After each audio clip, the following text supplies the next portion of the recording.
ಎಲ್ಇಟಿ ಉಗ್ರ ಟಿ ನಾಸೀರ್ಗೆ ನೆರವು ನೀಡಿದಂತಹ ಆರೋಪ ಪ್ರಕರಣಕ್ಕೆ ಸಂಬಂಧಪಟ್ಟ ಹಾಗೆ ಮೂವರ ಬಂಧನ ಆಗಿತ್ತು. ಮೂವರು ಆರೋಪಿಗಳನ್ನ ಈಗ 6 ದಿನಗಳ ಕಾಲ ಎನ್ಐಎ ವಶಕ್ಕೆ ಕೊಡಲಾಗಿದೆ. ಎನ್ಐಎ ವಿಶೇಷ ನ್ಯಾಯಾಲಯದಿಂದ ಆದೇಶವನ್ನ ಕೊಡಲಾಗಿದ್ದು, ನಾಸೀರ್ಗೆ ಯಾವ ಕಾರಣಕ್ಕಾಗಿ ನೆರವು ಕೊಟ್ಟರು, ಇದರ ಹಿಂದಿನ ಕಾರಣಗಳೇನು, ಯಾವ ರೀತಿಯೆಲ್ಲ ನೆರವನ್ನ ಇವರು ಪಡ್ಕೊಂಡಿದ್ದ ಇತ್ಯಾದಿ ಮಾಹಿತಿಯನ್ನ ಪಡೆಯೋ ಸಲುವಾಗಿ, ವಿಚಾರಣೆಯನ್ನ ನಡೆಸೋ ಸಲುವಾಗಿ ಉಗ್ರ ಜುನೈದ್ ತಾಯಿ ಫಾತಿಮಾ ಮತ್ತು ವೈದ್ಯ ಡಾಕ್ಟರ್ ನಾಗರಾಜ್ ಮತ್ತು ಮತ್ತೊಬ್ಬ ವ್ಯಕ್ತಿ ಎಎಸ್ಐ ಚಾಂದ್ ಪಾಷಾ ಮೂವರನ್ನ ನಿನ್ನೆ ಅಷ್ಟೇ ಬಂಧನಕ್ಕೆ ಒಳಪಡಿಸಲಾಗಿತ್ತು. ಇವರೆಲ್ಲರೂ ಕೂಡ ಸಸ್ಪೆಕ್ಷನ್ ಮೇಲೆ ಬಂಧನಕ್ಕೆ ಒಳಪಟ್ಟಿರುವಂತಹ ಆರೋಪಿಗಳು. ಈಗ ಎನ್ಐಎ ವಿಶೇಷ ನ್ಯಾಯಾಲಯದ ಮುಂದೆ ಅವರನ್ನ ಹಾಜರುಪಡಿಸಲಾಯಿತು.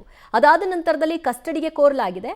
6 ದಿನಗಳ ಅವಧಿಗೆ ಕಸ್ಟಡಿಗೆ ಕೊಡಲಾಗಿದ್ದು, ಈ 6 ದಿನಗಳ ಅವಧಿಯಲ್ಲಿ ನಾಸೀರ್ಗೆ ಯಾವ ರೀತಿಯೆಲ್ಲ ಇವರುಗಳು ನೆರವು ಕೊಟ್ಟಿದ್ರು, ಇದರ ಹಿಂದೆ ಏನು ಉದ್ದೇಶ ಆಯಿತು, ಇದಕ್ಕೆ ಯಾರೆಲ್ಲರ ಸಹಕಾರ ಆಯಿತು, ಇದೆಲ್ಲದರ ವಿಚಾರಣೆಯ ಹಂತದಲ್ಲಿ ವಿಷಯಗಳನ್ನು ಕಲೆ ಹಾಕಬೇಕಾಗಿದೆ. 6 ದಿನಗಳ ಅವಧಿಗೆ ಈಗ 3 ಆರೋಪಿಗಳನ್ನು ಎನ್ಐಎ ಕಸ್ಟಡಿಗೆ ಪಡ್ಕೊಂಡಿದೆ. ಫಾತಿಮಾ ಕೋರ್ಟ್ನಿಂದ ಹಣದ ಡ್ರಾ ವಿಷಯವಾಗಿ ಬಹಳಷ್ಟು ನೆರವನ್ನ ಕೊಟ್ಟಿದ್ರು ಅನ್ನುವಂಥ ಆರೋಪ. ಎನ್ಐಎ ಅಧಿಕಾರಿಗಳಿಂದ 3 ಶಂಕಿತ ಉಗ್ರರ ಬಂಧನ ಆಗಿದೆ. ಶಂಕಿತರ ಬಗ್ಗೆ ಎನ್ಐಎಗೆ ಮಾಹಿತಿ ಸಿಕ್ಕಿದ್ದೇ ರಣರೋಚಕ. ಬಂಧನಕ್ಕೂ ಮುನ್ನ ಆರೋಪಿಗಳ ಬಗ್ಗೆ ಎನ್ಐಎ ಮಾಹಿತಿಯನ್ನ ಪಡೆದಿದೆ. ಮಹತ್ವದ ಆಡಿಯೋ ಕ್ಲಿಪ್ಗಳನ್ನು ಕೂಡ ಪತ್ತೆ ಮಾಡಿದೆ ಎನ್ಐಎ ತನಿಖಾ ತಂಡ. ಆಡಿಯೋ ಕ್ಲಿಪ್ ಆಧಾರದಲ್ಲಿ ಶಂಕಿತರನ್ನ ಭೇಟಿಯಾಡೋದಕ್ಕೆ ಅನುಕೂಲ ಆಯಿತು. ಎನ್ಐಎ ಅಧಿಕಾರಿಗಳಿಂದ 3 ಶಂಕಿತ ಉಗ್ರರ ಬಂಧನ ಆಯಿತು. ಉಗ್ರನೋರ್ವನಿಗೆ ನೆರವು ನೀಡಿದಂತಹ ಆರೋಪ ಇವರುಗಳ ಮೇಲೆ ಅದಕ್ಕೆ ಸಂಬಂಧಿತ ಒಂದು ಆಡಿಯೋ ಕೂಡ ಲಭ್ಯವಾಗುತ್ತೆ. ಯಾವುದೋ ಬೇರೆ ಪ್ರಕರಣದಲ್ಲಿ ಟ್ರ್ಯಾಕ್ ಮಾಡ್ತಾ ಇದ್ದಾಗ ಇವರುಗಳ ಜಾಲವು ಕೂಡ ಸಿಕ್ಕಿಬಿದ್ದಿದೆ. ಮತ್ತಷ್ಟು ಮಾಹಿತಿ ಪಡೆಯೋಣ ನಮ್ಮ ಪ್ರತಿನಿಧಿ ನರಸಿಂಹಮೂರ್ತಿಯಿಂದ. ನರಸಿಂಹಮೂರ್ತಿ, ಈಗ 3 ಆರೋಪಿಗಳು ಯಾವ ರೀತಿಯಾಗಿ ಉಗ್ರನಿಗೆ ಸಹಕಾರ ಕೊಟ್ಟಿದ್ರು ಅನ್ನೋದರ ಬಗ್ಗೆ ಆ ಆಡಿಯೋ ಕ್ಲಿಪ್ ಏನು ಹೇಳ್ತಾ ಇದೆ? ಈಗ ವಿಶೇಷ ತನಿಖಾ ಎನ್ಐಎ ವಿಶೇಷ ನ್ಯಾಯಾಲಯದ ಮುಂದೆ ಹಾಜರುಪಡಿಸಿದಾಗ ಈಗ 6 ದಿನಗಳ ಕಸ್ಟಡಿಗೆ ಕೊಡಲಾಗಿದೆ. ಹೆಚ್ಚುವರಿ ಬೇಕು ಅಂದ್ರೂ ಮುಂದಿನ ದಿನಗಳಲ್ಲಿ ಎಕ್ಸ್ಟೆಂಡ್ ಮಾಡೋದಕ್ಕೆ ಅವಕಾಶ ಇರುತ್ತಲ್ವಾ? ನಿಜ ದಿವ್ಯಾ, ಇವತ್ತು 3 ಶಂಕಿತ ಉಗ್ರರನ್ನ ಎನ್ಐಎ ಅಧಿಕಾರಿಗಳು ಎನ್ಐಎ ವಿಶೇಷ ನ್ಯಾಯಾಲಯದ ಮುಂದೆ ಹಾಜರುಪಡಿಸಿದ್ರು.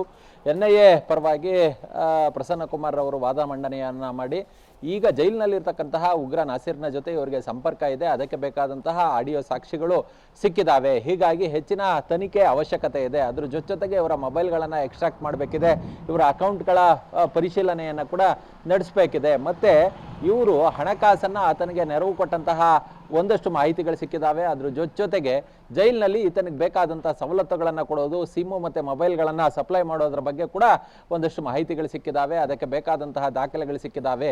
ಹೀಗಾಗಿ ಹೆಚ್ಚಿನ ತನಿಖೆಗಾಗಿ ಈ 3ರನ್ನ ಎನ್ಐಎ ಕಸ್ಟಡಿಗೆ ನೀಡಬೇಕು ಅಂತೇಳಿ ಮನವಿಯನ್ನ ಮಾಡಿಕೊಂಡಿದ್ರು.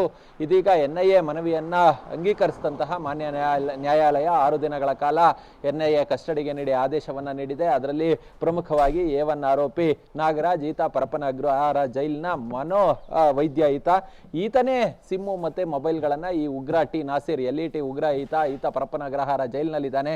ಅದು ಹೈ ಸೆಕ್ಯೂರಿಟಿ ಜೈಲು. ಅಲ್ಲಿಗೆ ಈತ ಏನಕ್ಕೆ ಹೋಗ್ತಿದ್ದ, ಮತ್ತೆ ಆತನಿಗೆ ಮೊಬೈಲ್ಗಳನ್ನ ಈಗ ಈತ ಹೇಗೆ ಸಪ್ಲೈ ಮಾಡ್ತಿದ್ದ, ಇದರ ಇನ್ವೆಸ್ಟಿಗೇಷನ್ ಅವಶ್ಯಕತೆ ಇದೆ ಅನ್ನೋ ನಿಟ್ಟಿನಲ್ಲಿ ಆತನ ಮೇಲೆ ಒಂದು ರಿಮ್ಯಾಂಡ್ ಅಪ್ಲಿಕೇಶನ್ ಅನ್ನ ಇದೀಗ ಎನ್ಐಎ ಅಧಿಕಾರಿಗಳು ಹಾಕಿರೋದು. ಅದ್ರ ಜೊತೆಗೆ A2 ಆರೋಪಿ ಆತನ ಮೇಲೂ ಕೂಡ ಒಂದಷ್ಟು ಗುರುತರವಾದಂತಹ ಆರೋಪಗಳಿದ್ದಾವೆ. ಯಾಕಂತ ಹೇಳಿದ್ರೆ ಆತ ಯಾವಾಗ ನ್ಯಾಯಾಲಯಕ್ಕೆ ಕರ್ತರ್ತಕ್ಕಂತಹ ಸಂದರ್ಭದಲ್ಲಿ ಉಗ್ರ ನಾಸೀರ್ನನ್ನ ಈತನ ಜೊತೆ ಒಂದಷ್ಟು ಒಡನಾಟ ಸಂಪರ್ಕವನ್ನ ಬೆಳೆಸ್ಕೊಂಡು ಹೊರಗಿನಿಂದ ಫಂಡ್ ಹಾಕ್ಸೋದು ಮತ್ತೆ ಆತನಿಗೆ ಹೊರಗಡೆ ಹಣವನ್ನ ತಂದು ಕೊಡೋ ಕೆಲಸವನ್ನ ಈತ ಮಾಡ್ತಿದ್ದ ಅನ್ನೋ ಮಾಹಿತಿ ಇದೆ. ಇನ್ನು ಈ 3ನೇ ಆರೋಪಿ ಈಕೆ ಈ ಹಿಂದೆ ಬೆಂಗಳೂರಿನ CCB ಪೊಲೀಸರು ಒಂದು ದೊಡ್ಡ ಮಟ್ಟದ ರೇಡನ್ನು ಮಾಡಿ 3 ಗ್ರೆನೇಡ್ಗಳನ್ನು ವಶಕ್ಕೆ ಪಡೆಯುವ ಕೆಲಸವನ್ನ ಮಾಡಿದ್ರು.